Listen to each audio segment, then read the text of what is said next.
Guys, hope everyone is having a good week out there. Today I want to continue with this price analysis of every Wizards of the Coast Charizard.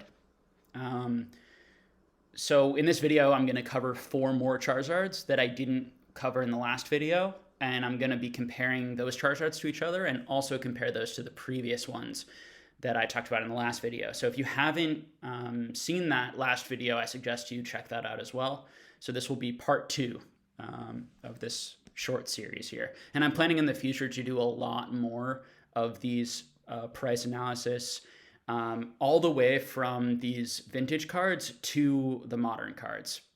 Because I also collect and follow the modern set cards and the PSA graded versions of those. And so we're going to go all the way through probably every set. We're going to be analyzing prices. We're also going to be analyzing trophy cards and exclusive Japanese promos and the whole thing. So if you're interested in any of that, please consider subscribing to our channel, to our slowly growing channel right now. And so that you can enjoy that content as we continue to put it out. All right. So jumping into the video here. So the first Charizard we're going to talk about today is the Legendary Reverse Charizard. This set, the Legendary set's a pretty interesting set. I guess would be the first thing I would say when thinking about the Legendary Reverse Charizard or other reverses from the set. So for those of you who don't know, this was a reprint. This set was a reprint of basically your base set, Jungle, and Fossil. It had cards from all of those sets, plus some cards from Team Rocket in it as well. So it was a reprint of a lot of the arts from those cards, from those sets. The one thing that it really added was it added these reverse cards, which have that crazy like firework pattern on them, and that firework pattern. People who don't know about the set often think that I've heard people think that those cards are fake or those cards are weird. They're not familiar with those because they didn't collect them when they were growing up, which is very common.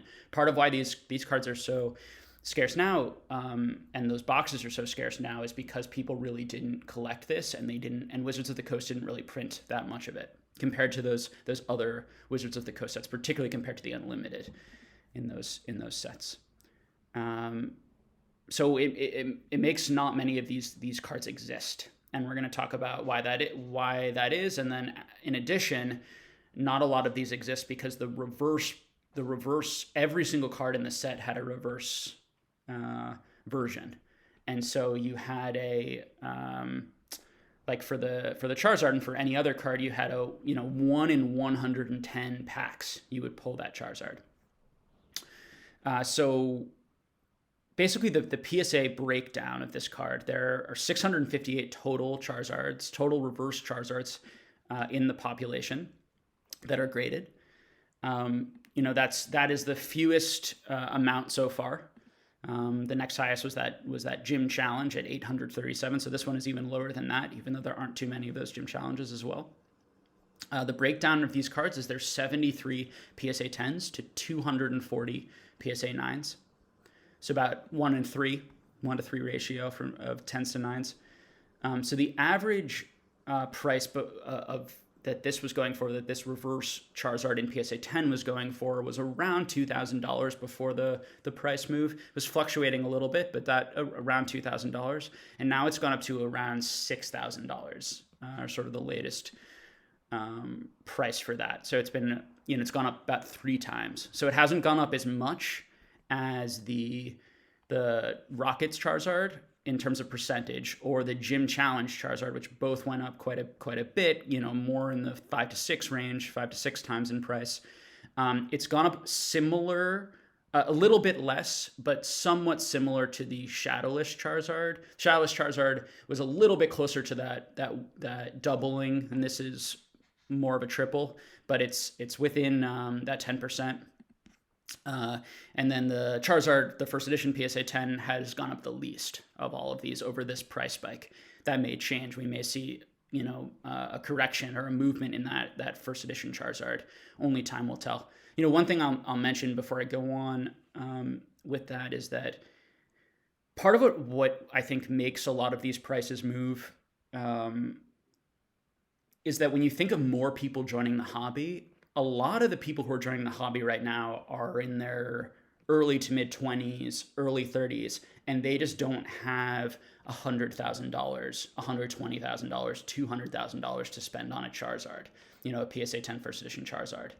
But so the market for that card may not have grown very much or at all, because all of the new people that are pushing the prices on these $1,000 cards, to $3,000, as we were talking about that Dark Charizard, a lot more people can afford that $3,000 Dark Charizard who might be interested in it now than those first edition PSA 10s. And that's part of why maybe the price on the PSA first edition 10s didn't go up as much. It's also part of why I didn't buy those first edition cards, because I felt like it would be a long time till there were enough people in the hobby who had that type of income to really move those prices as much as I thought a lot of these other cards were going to move in the short term.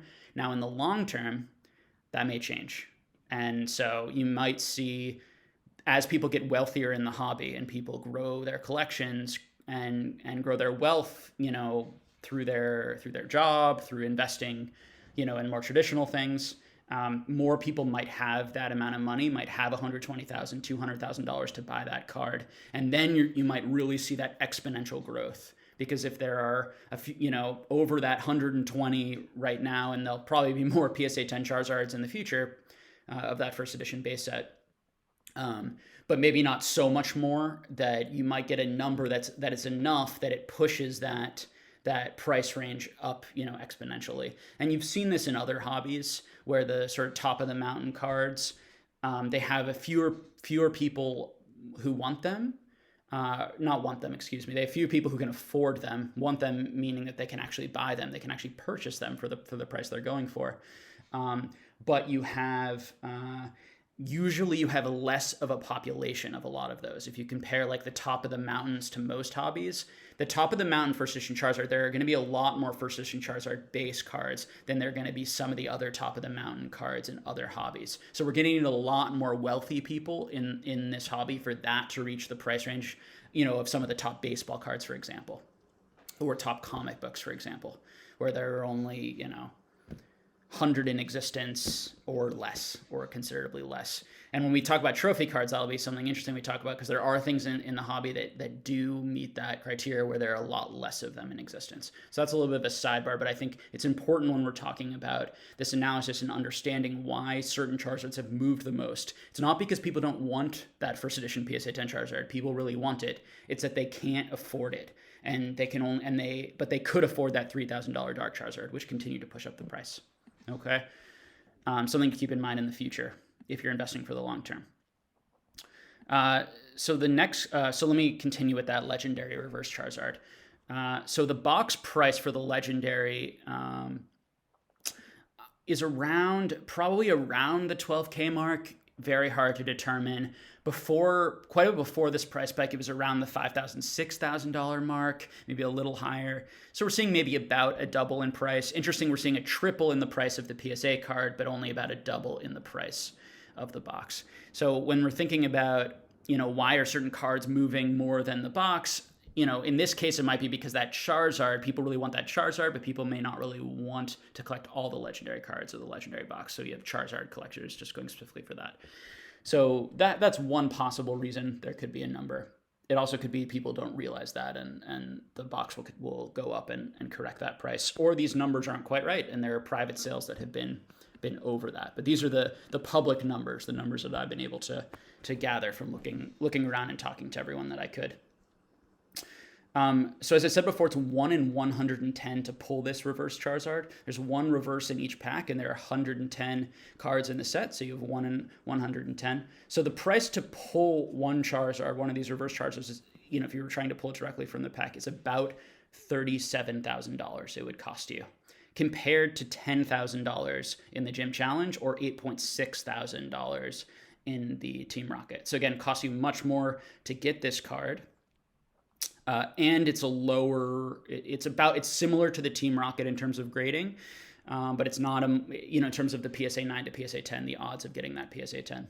It's all things to keep in mind. I think that what has really suppressed the price on these legendary boxes and this card is that it's just not that popular. It's just not widely popular. That might change. Personally, I don't really like Legendary Collection that much. I have some of it. I have some of these cards. I actually like the Mewtwo the best because the Mewtwo is that Christopher Rush artwork. It's interesting. It's the only like foiled version, of that card. That card's in like a promo of the art on that card, and that's the only card from the set that wasn't printed in a different Wizards of the Coast earlier set. And so I think that that's kind of cool. So I have that in like PSA 10 in the reverse, and because I like that. As a collector, I'm not really enthusiastic about having to collect every single 110 reverses in PSA 10. I think some people have been, and I've seen some people do this because it's a chase. It's difficult and it's exciting. And it is Wizards of the Coast, and it is this original art that people do like. So there's some positives to it. I prefer collecting that card in its first edition normal holo form from its original set, me personally. So I would want all of those as a collector before I would go into Legendary. And I think a lot of people feel that way, but again, very subjective, and that could change. The next card I want to talk about is the Neo Shining Charizard. So the Neo Shining Charizard has about 505 cards total in the population. So far the least in the population of all we've talked about. But interestingly, the breakdown between the PSA 10 to PSA 9 here, there are 197 PSA 10s and 100 to 177 PSA 9s. So this is the first card we've talked about that actually has more PSA 10s than PSA 9s, which shows us that this card is quite easy to grade. And you'll see this for all of the Shining cards because the holofoil pattern is on the actual Pokemon and not in the background. These cards had a lot less printing line issues and weren't scratched as much and those sorts of things. So yeah, much higher rate of getting those PSA 10 straight from a pack. So your average, so this card has moved up quite a lot. Your average price before this price spike, I was seeing it go for around $2,000, actually a little bit below that, but 2,000 seemed like kind of the average or the range that it was going for. Maybe some were going slightly above it, depending on how patient you were in the auction. Were you trying to buy it now, or were you waiting for a good auction? One recently just sold for 11,000. That's quite a bit over what the other ones have been selling for and what the previous ones right before were selling for. So it's possible that wasn't a real purchase. I don't know the answer to that. I would be careful with that price until we see some more people willing to buy that price point to assume that that's what it's going for at the moment. Because the ones before that were going more in the like 6,000 to 7,500 price point. So if you take that 11,000 price point, then we're seeing a 5 times growth. Similar to that Dark Charizard from Team Rocket. If we're seeing more of that 3 times growth, and this one $11,000 one is kind of an outlier, then we're looking at that 3 times growth. Very similar to that Legendary Collection Charizard. So the odds of I guess I'll say that first, the box price of this box is about $25K roughly. And I think that it could easily be a lot more now. I think people are asking for more. The last confirmed sale I heard was around that $25K point, maybe to the $30K point, somewhere in there. It could be a little bit more. Neo Destiny, all these Neos are so hot.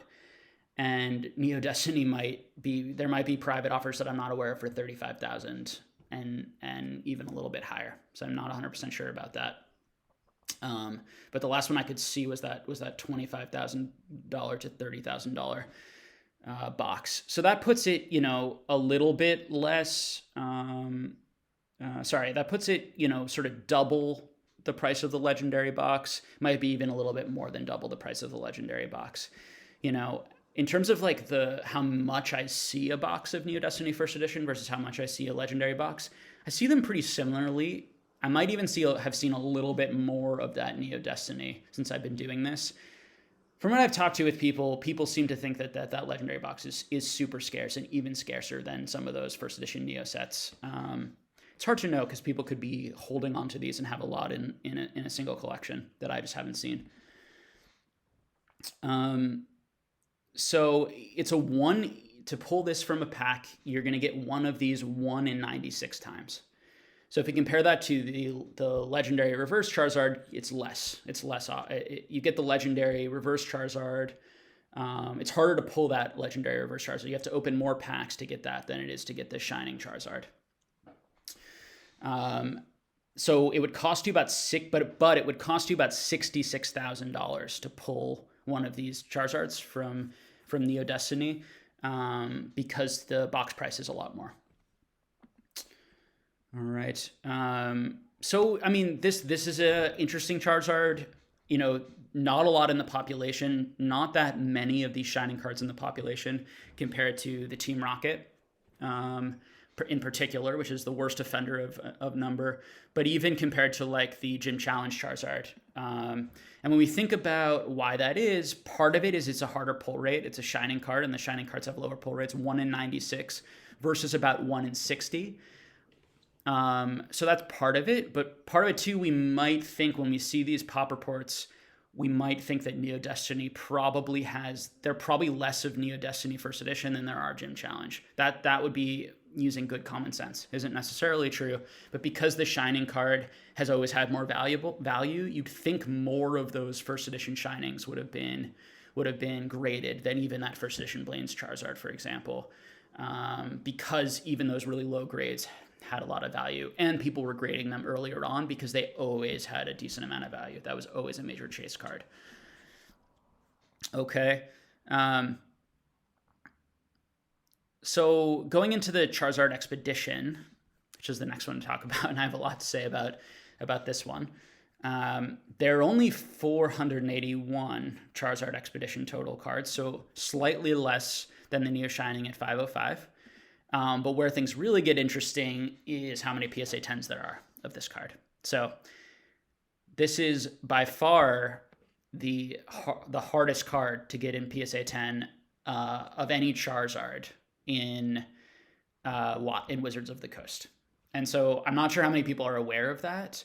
This card is talked about so infrequently. I never hear people talking about it on their lists of like favorite Charizards, on Charizards that they want to own, on Charizards that they're seeking for. I barely ever see pictures of this posted on Instagram or anywhere else of that Expedition Charizard. So that's really interesting. There are only 34 PSA 10s in the world of this card and 216 PSA 9s. So, you know, roughly 6 to 7 to 1 ratio there. So very hard to grade that.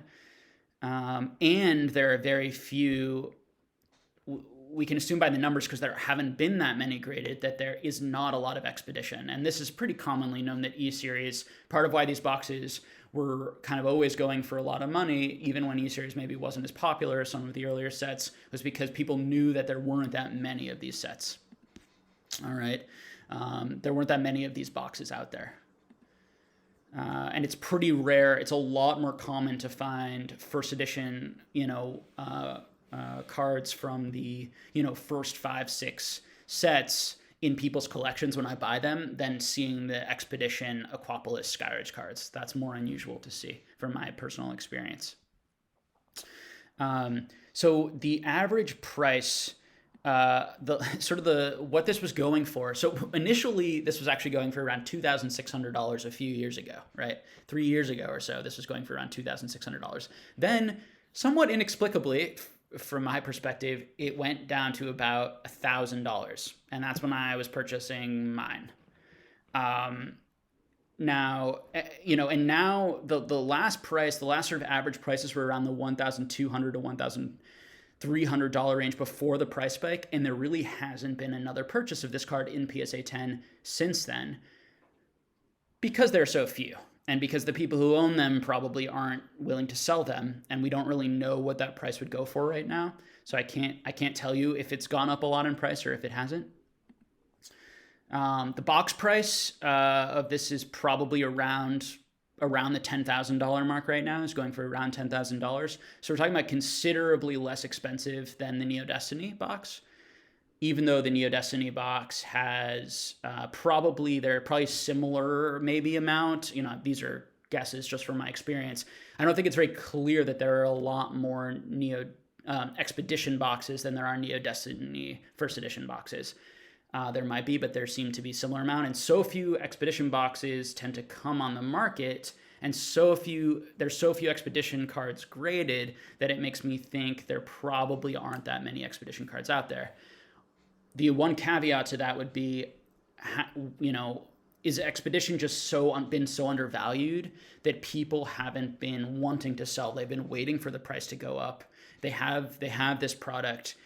They've been waiting to grade their cards, but the prices just haven't been there that have given them that incentive to grade it. So that would be the one caveat to that. So we'll see what happens with the numbers of these sets.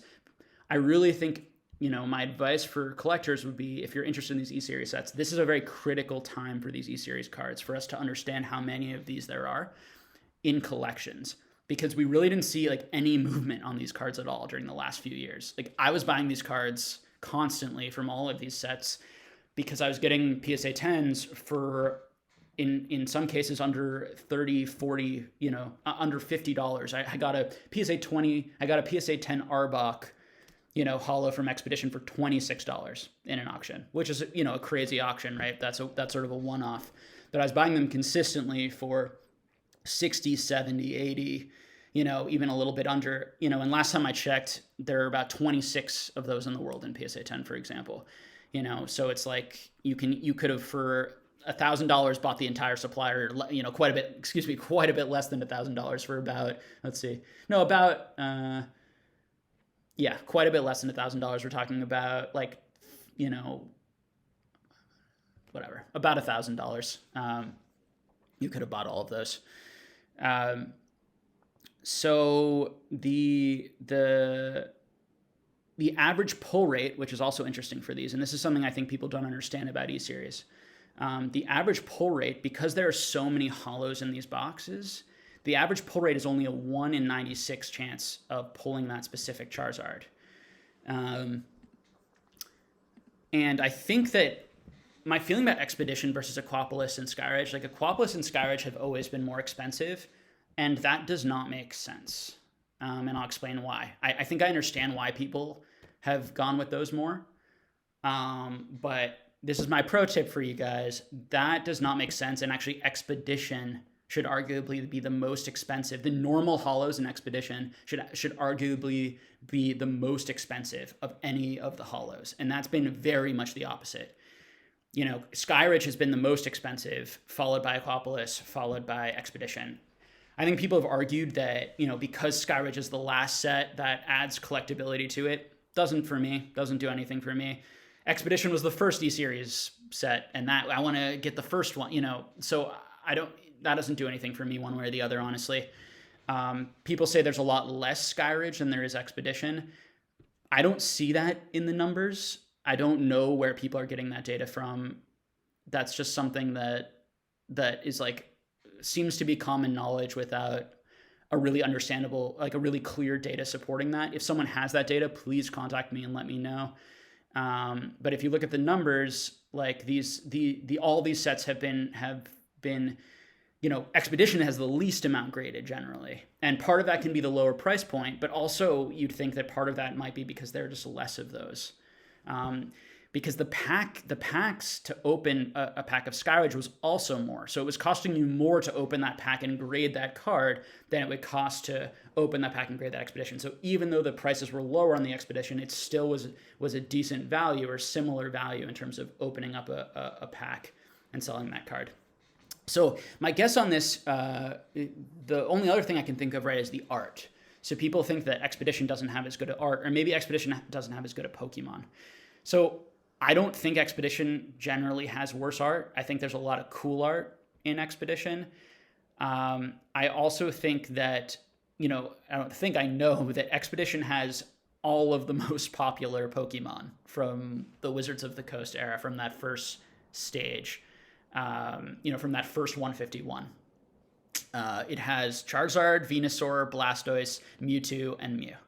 And it also is the first ever Mew holo in a set.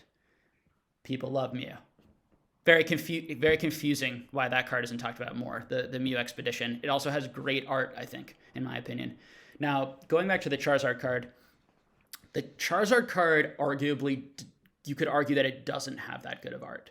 I think most people like when Pokemon are sort of like in an attack pose or in sort of like an interesting curved pose or taking up more of the card and aren't just small, or the background has a lot going on and a lot of interesting things going on. That card doesn't.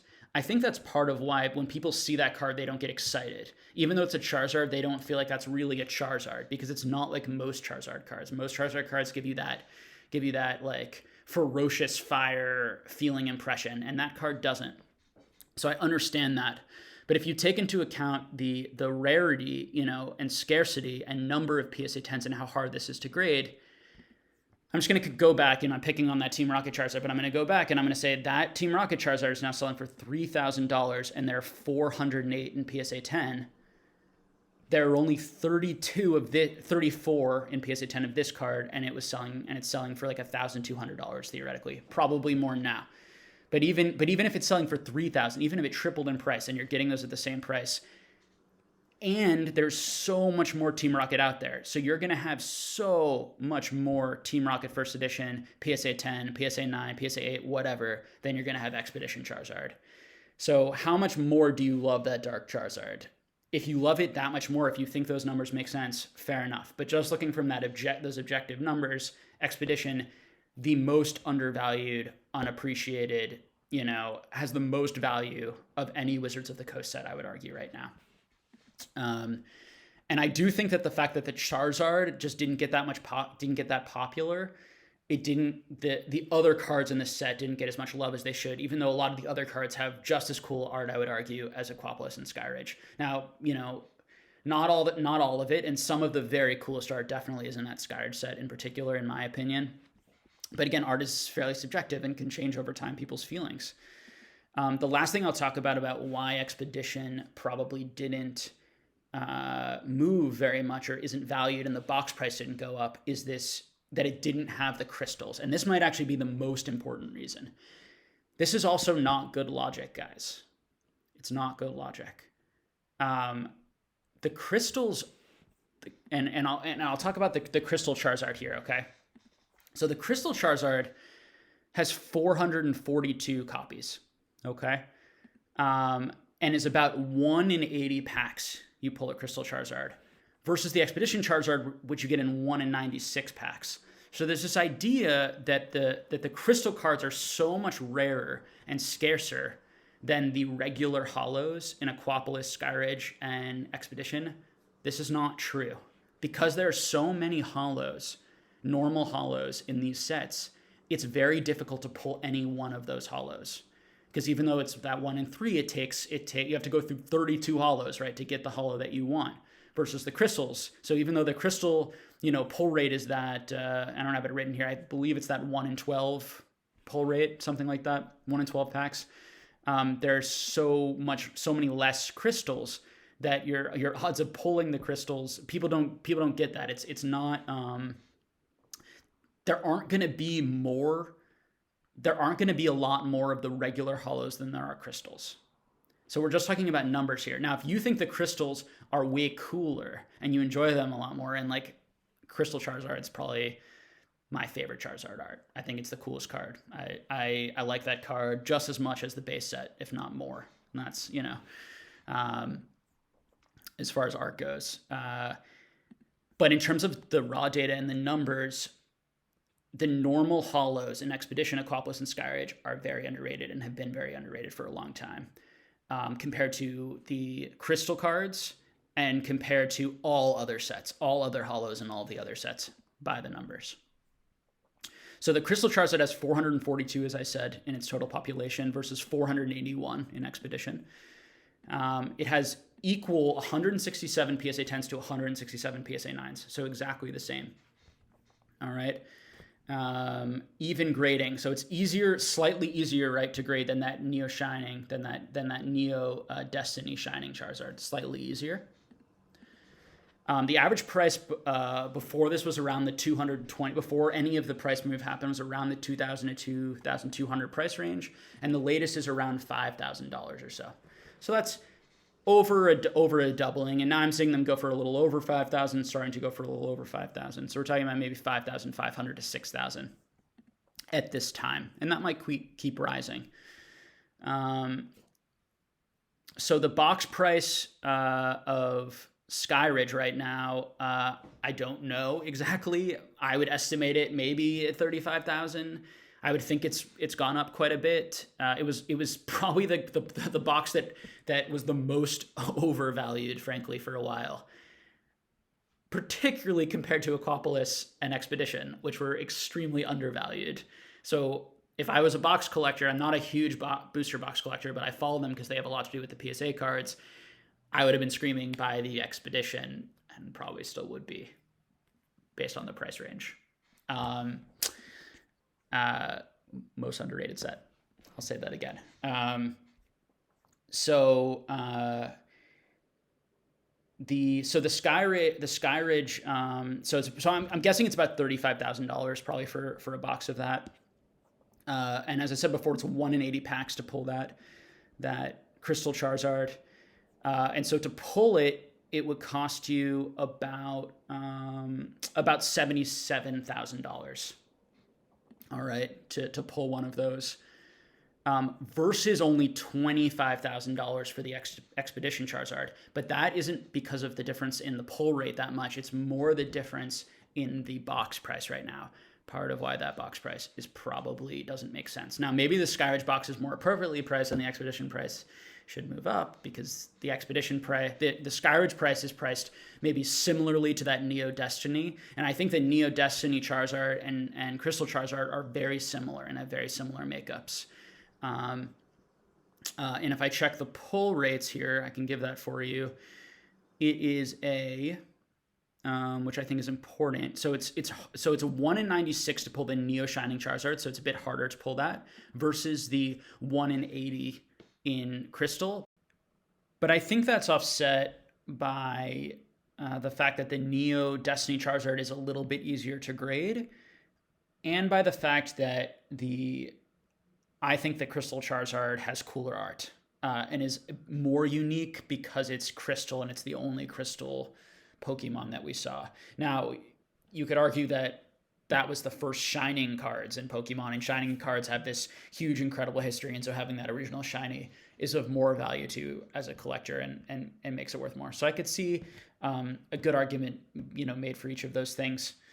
I think if I had to choose one based on all of the facts, I think that the Neo Destiny Charizard should be a little bit more valuable, and we're likely going to see it be a little bit more valuable because it's part of that Neo Destiny set that I think, because it's part of that sort of core Wizards of the Coast Neo, I think that will always be, if I had to guess, always be a little bit more popular, a little bit more well known than the Crystal cards in Skyridge. And so I think if you see, for example, like the $11,000 price range between the fact that the Neo Destiny Shining Charizard, if that $11,000 price point is real, and the Skyridge Charizard is only selling for $6,000, let's say $5,000 to $6,000, I don't think that makes a lot of sense. I think they should be a lot closer to that. But I think if the Neo Destiny Charizard is selling for around the $7,000 range and the Skyridge Charizard is selling for around the $6,000 range,